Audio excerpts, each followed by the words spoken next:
Hello guys, Martin aka Dolan here. Yes, it's that time of the year again. No, I do not mean the autumn. The LEC entered into playoffs with the teams fighting to make it to Worlds. First on the table, it was Mad vs Rogue. Odoamne opened the series by taking first blood after a nice gank from Morlang. The shutdown armament mission continued with Warson finding a nice ganking window which helped his top laner get ahead. While Rogue got both heralds as a result from their early plays, Mad stayed in the game. The Lions took 3 dragons and punished Rogue after a well-played fights around the dragon. Mad secured the Hextech Hall and was looking for the big purple worm. After a long Baron dance, it seemed like the Lions found the teamfight they needed. While it was super messy, one thing became clear. Comp refused to let the game go. Rogue's AD carry went huge on Zeri and won a 2 vs 5 which left Rogue in the game. So many low. For the first, continuing the chase, looking for the second. He gets away from the Aqua Prism. The second secured. Corp is looking for a third. Looking with a probably projectile. Armor's going to be the next one to fall. He gets a blast going away to safety. Dashes out. Slow down underneath the wall. Crit. Corp gets a third. Both teams traded neutral objectives as Rogue secured the Elder Drake while Mad Lions the Baron. The Ninjas put up a fight, but it was simply not enough. The Lions cruised over the Ninjas in the last team fight, which put an end to Game 1. Forgiven doesn't like Lucian. 10, 1, and 10. Mad Lions strike first. Both teams made small adjustments in Game 2, with Mad picking Kennen in top, while Warson opted for Ahri into Taliyah matchup. Both teams were fighting all around the map.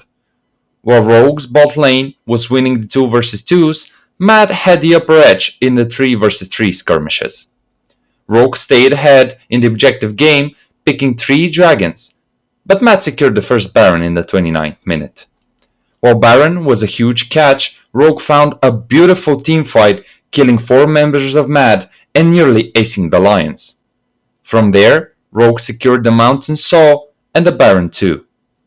The game ended on a high note for Rogue's AD carry as Comp secured a pentakill on Sivir. I held my breath to see if Mad Lions could do it. The slicing maelstrom does nothing. It is a static shock on the back of Rogue. Oh, Comp triple. Morang is flying He's hunting for it. forward, That's a flashing quadra. Quadra. Comp looking for the pentakill. boomerang. By some time. Pentakill! Comp comes up here. Left in a best of 3 series, both teams decided that it was time to change things up.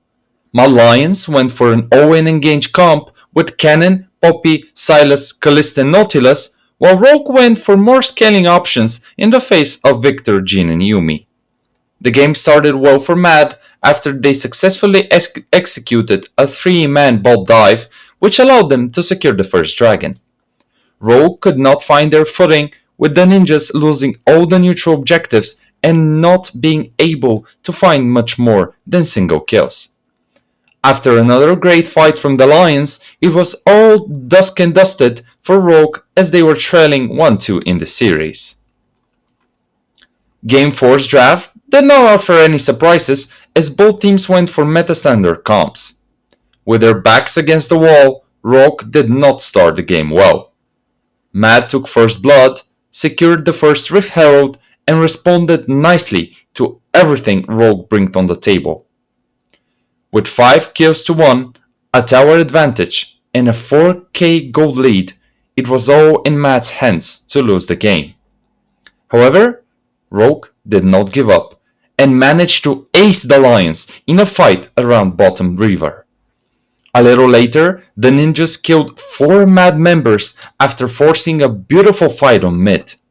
From there, it seemed like Rogue was back on track, just blasting every single member of Mad.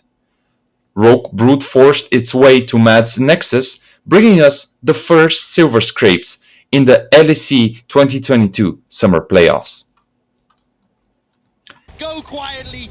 One more game to determine a guaranteed spot in Malmo, a guaranteed spot in Worlds, and more importantly, one safety upper bracket series in the chase towards the title. Game 5 meant it was time to bring a long-forgotten bot combo in the face of Caitlyn Lux. Rogue's trick from the sleeve surprised everyone as the team not only brought it, but also made it work. It was a messy game from the beginning, with Matt forcing a fight under Rogue's top tower. However, Marlang was prepared and responded nicely, picking 2 kills and an assist.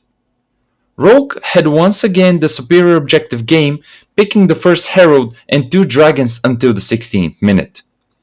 While Rogue was confidently walking towards the next playoff stage, Matt managed to fight a crucial teamfight to stay in the game. It was messy, it was dirty, but after a nice Gnar play from Oduamne, Rogue killed Unforgiven, then secured the other Drake, the Baron, Matt's Nexus, and finally the win.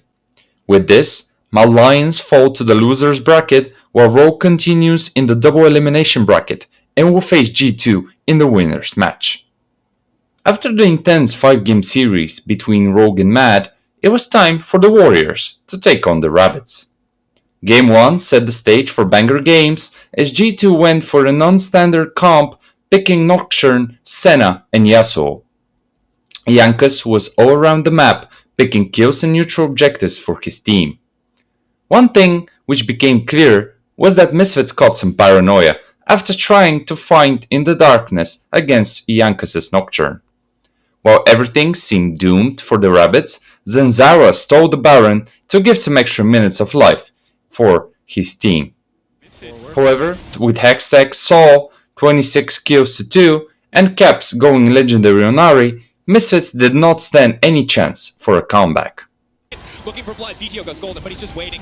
The setup's there, he's gonna get stunned right when he comes out there. There's nothing left. Misfits need to rally coming into game 2. 12-0-12 on the Ari. Caps here in game 1 of playoff. Game 2 meant we were back to the standard meta picks on both sides. While game 1 was a total slaughter, this time Misfits took the initiative early. The Rabbits secured 3 kills on bot after a nice gank from Zanzara on Sejuani. This allowed for the team to secure the first Dragon and Herald. From there, Misfits' damage was just too much for G2 to handle. With Baron going down, Misfits found their way to the Nexus, equalizing the series. Neon had a solid performance on Sivir, going 8-0-5, while his support and jungle duo had a 14 and 13 KDA respectively. 1, making this a tied-up series.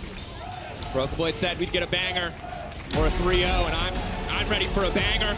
Going into the best of 3, it was once again time to unbench the Kench. G2's bot lane changed things up, pairing the fish cooker with Kalista, while Misfits opted for the Freyr duo of Skarner and Brown. The game was everything, but not clean. Numerous fights were happening all around the map, with both teams responding by taking equalizing kills. However, around the 23rd minute, G2 got aced after losing a dragon fight. Gonna be massive. Flacker trying to flash out to safety, but there's just too much damage. Misfits coming in the clutch. They do not hesitate. They find their window of opportunity. Caps holding on, but Neon flashing in fearlessly in his Yankos. First Vito and irrelevant to the final moments. He may have survived the initial burst, but he will not survive the final exchange. Misfits take the fight. While Misfits had their chances, the Emperor of Shurima had the last word. Caps went massive on Nazir, finding 3-man Shurima shuffles and dishing an insane amount of damage to allow G2 a chance in this game. Helped by Flacket, who also had an insane game on Kalista, going 12, 1, and 14, G2 secured the comeback and a nice 2-1 lead in the series. Effortlessly, he is monstering Irrelevant. G2 walking away, backing off. Irrelevant gonna get taken down. They're taking their time. Black It's now over. legendary, and that is it. G2, a nail-biting finish, but they will find the win. Misfits' backs were against the wall, and Game 4 could have potentially been their last in this series. Both teams went once again for meta-standard comps. G2 had the upper edge, with the team playing a coordinated teamfight style. The Warriors broke into Misfits' base by the 18th minute, and from there, G2 played a well-controlled objective game. They picked the two Inferno Dragons and the Baron, which allowed them to execute a nice siege. With all of Misfits inhibitors down, it was all too easy for G2 to close the game in 31 minutes, and from there, the series. With this win, G2 will face Rogue in the upper bracket semi-final, while Misfits will expect the winner of our next series between Fnatic and Excel. The final day of the week meant it was time for the last match from the first round of playoffs. Our two teams barely managed to qualify after heart-stopping matches and a lot of drama. In Game 1, Fnatic opted for a standard meta comp with Razork's most played champion Poppy and a strong early game bot duo of Lucian Nami.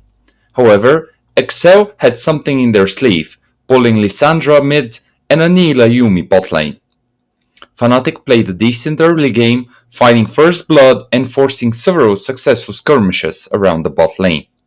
This allowed the black and orange players to build a nice 3k gold lead and secured the first two heralds.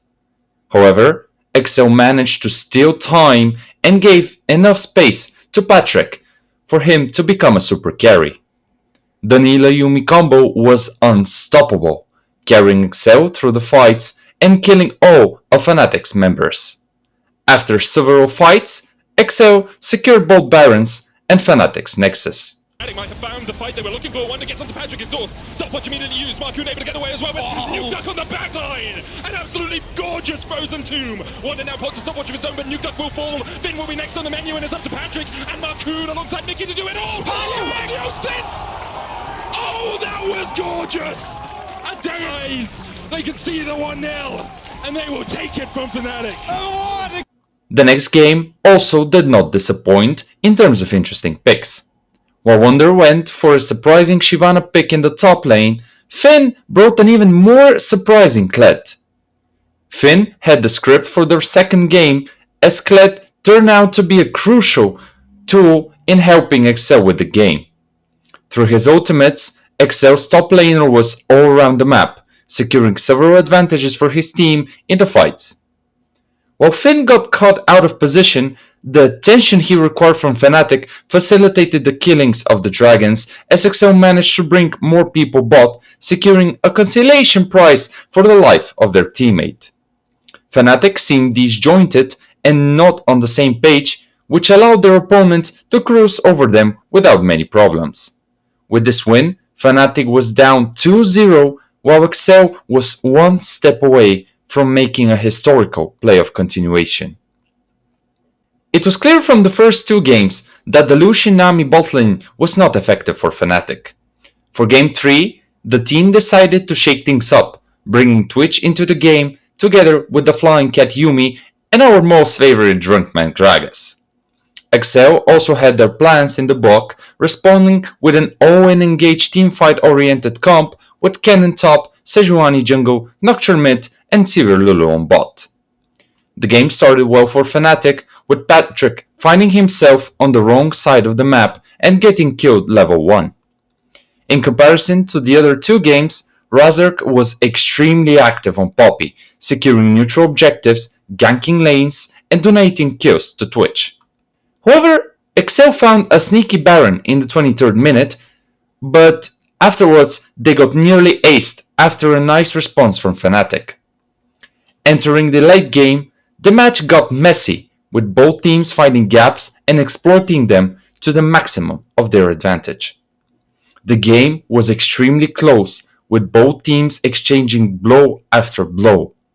However, around the 44th minute, Excel used the gap in Fnatic's team play and instantly killed Upset and Humanoid. Team Finn coming in with that slicing maelstrom, looking for Wonder as well, but Upset can join this quite late. Paranoia coming out, Upset. Look at the positioning of Upset. He can just open up on the sideline. Immediately, Marcoon, that was bloody gorgeous. Patrick's still alive. The GA will be pumped, but Excel are going to win the fight. Marcoon, take a bow, you beautiful man. Immediately. While the game and the series looked done and dusted, Fnatic's remaining players did the impossible to not only defend, but also win the game for the team. Wonder went clutch, landing a crucial barrel on Patrick, bringing Excel's AD carry under Fnatic's Nexus towers and killing him. From there, the black and orange players called Nukeduck and Mickey X, and with 3 members down, Excel just didn't manage to hold on. The Nexus exploded in the 46th minute, which meant Fnatic remained alive. They clean them up, they got the wave, but Upset is walking in, there's double supers in the bottom lane, there's no way that XL can do anything about it. The Fnatic faithful had to have some pretty damn big hope for this one, but Fnatic keep the series alive. The situation in Game 4 was copy my homework, but just change it a little. Both teams went for the same comps as those in Game 1, with the only difference being Renekton in top lane for Wunder. The game started with Fnatic being proactive in the early game and forcing numerous skirmishes. However, it seemed like Excel were always prepared, responding nicely to everything Fnatic had to offer. The game once again seemed in Excel's bag, but Razork stole it. And by stealing, I mean he literally stole the Baron. Around the 31st minute, Excel thought they had the Baron, but a beautiful flash and well-timed smite from Fnatic's jungler left Excel empty-handed. It looked like this turn of events affected Excel deeply. While the team fought their hardest, something was just missing. And maybe it was always the curse, or who knows. This allowed Fnatic to create a coordinated siege and end the game in 39 minutes, bringing us to Silver Scrapes. Game 5 and pressure could not have been higher. Both teams were on the verge of not only playoff elimination, but also failing to qualify for Worlds. While Fnatic looked like they had found their working formula, the team, contrary to everyone's expectations, went back to their Game 1 and 2 comps with Lucian Nami bot. And did Fnatic overcome their mental barrier from the first 2 losses? Yes, they did. The difference this time? Razork. Fnatic's jungler was all around the map, securing numerous kills and objectives for his team. Razork also had a game-saving Poppy ult, which saved Upset from dying and potentially throwing the game to Excel. After taking Cloud Soul and securing Baron number 2, Fnatic aced Excel and eliminated them from playoffs. With this, Fnatic also secured themselves a do-or-die game against Misfits for a spot at this year's World Championship.